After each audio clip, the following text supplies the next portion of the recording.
پاکستان میں جو ہماری اتھارٹیز ہیں ان کو خدا را ہماری اپیل ہے کہ آپ بھی یہ دیکھیں، جو لوگ کم از کم یہ دیکھ لیں کہ جو یہاں سے چھوڑ کے جا رہا ہے اس کو روک لیں، اس سے پوچھ لیں کہ کیوں جا رہے ہو،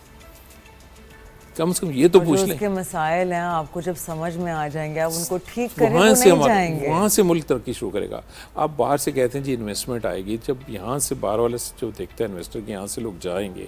تو وہ کیسے آئیں گے آپ کے پاس؟ آپ ان سب کو بٹھائیں، اور یہ ایسے نہیں ہوگا کہ ایک میٹنگ ہوئی اور 4 مہینے 3 مہینے غائب، یہ روزانہ کی بنیاد پہ میٹنگ ہوگی، ایک ٹاپک ایک جو چیز کو ہم چھیڑیں گے، جتنی ایسوسیشن اس کی ایسوسیشن کا ہے اور جتنے آپ کی چیمبرز کے مسائل ہیں ان کو ایک کو ڈسکس کریں گے، اور آپ دیکھیں گے کہ کتنا بڑا چینج آئے گا۔ ہم ان سے ریکویسٹ کرتے ہیں، لوگوں کے بزنس اس وجہ سے نہیں چل سکتے، یہ مسائل ہیں، تو اس کی جب سنوائی نہیں ہوتی تو بزنس کمیونٹی مایوس ہوتی ہے۔ آپ دیکھیں جو پیسہ لے کے آ رہا ہے وہ اپنی چاہتا ہے کہ مجھے یہاں پہ کچھ فیسلٹیز ملے۔ بھائی ہم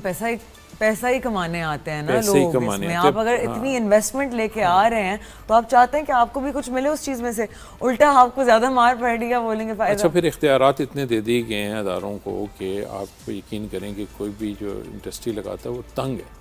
کہتے آئے دن کوئی نہ کوئی آ جاتا ہے، یہ صحیح نہیں ہے وہ صحیح نہیں ہے، پر یہ پروفیشنل ٹیکس والا کبھی آ جاتا ہے، کبھی ایکسائز والے آ جاتے ہیں، کبھی انوائرمنٹ والے آ جاتے ہیں، یعنی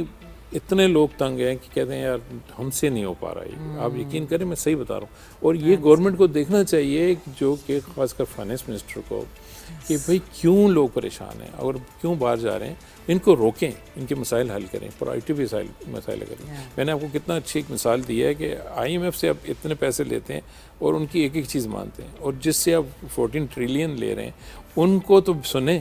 ان کو تو بتائیں کہ بھئی آپ کے ساتھ کیا مسائل ہیں، ہم کیسے آگے جا سکتے ہیں۔ آپ کے ایکسپورٹ کی بیک بون ہے۔ بالکل ایسے ہی ہے نا، دیکھیں نا جب کہ اگر انڈسٹری نہیں چلے گی، دو بہت بڑا ہے، انڈسٹری کو آپ چلائیں، زراعت کو آپ صحیح کریں، سروس سیکٹر کو بہتر کریں، یہ تینوں کو اگر آپ نے صحیح کر لیا تو کسی اور چیز کی ضرورت ہی نہیں ہے۔ اب دیکھیں نا اگر آپ ہم ایگریکلچر کو دیکھتے ہیں تو ایگریکلچر پہ ہم اس وقت پچھلے دفعہ ہم کوئی ٹارگٹ پورا نہیں کر پائے،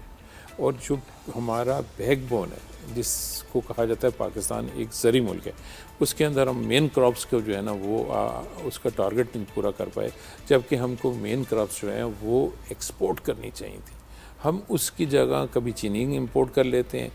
کبھی ہم گندم امپورٹ کر لیتے ہیں ناقص پالیسیز کی وجہ سے، تو ان سب کو صحیح کرنا ہوگا، اس سے بغیر پرابلم یہ چیزیں ساری اتنی کارٹلائز ہو چکی ہیں نا، نہیں تو ان کو اگر جب صحیح نہیں کریں گے آپ تو آپ امید مت رکھیں کہ ہم کسی طرح سے بھی اپنے یہ جو ڈیٹ ہے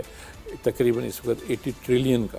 یہ پورا ہو پائے گا، یہ بہت مشکل ہے۔ آپ ان سب چیزوں کو صحیح کریں گے اور ایف پی سی سی آئی کو آپ آن بورڈ لیں،